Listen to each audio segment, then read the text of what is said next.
So did you take the No Sugar September Challenge? How did it go?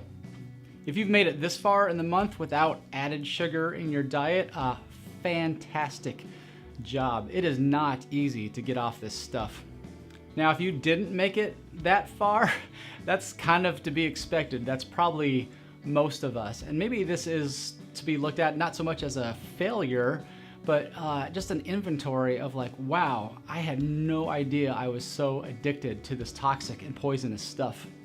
Well, here's another way to look at it. Sometimes when faced with really crucial life decisions, it's helpful to make a pros and cons list. And so I did that. I made a pros and cons list of added sugar consumption, and let's weigh it out a little bit.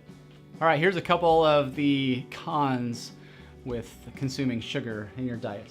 Premature aging, inflammation, detrimental to mental health.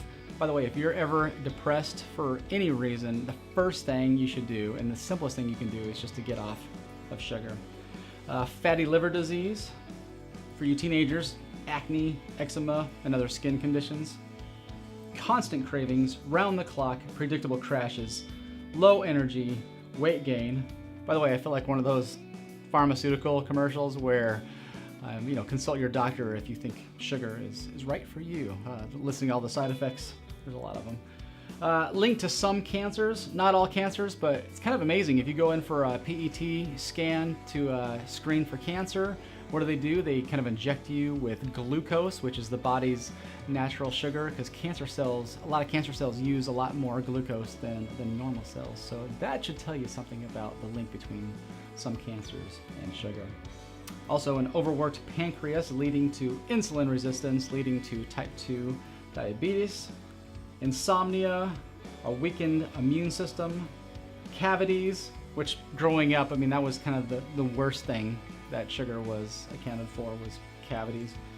And lastly, linked to heart disease and 300 additional other diet-related degenerative diseases. All right, let's get to the good news. Let's list the pros.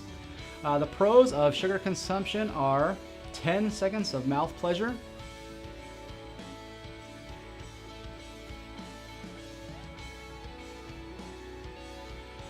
about 10 seconds.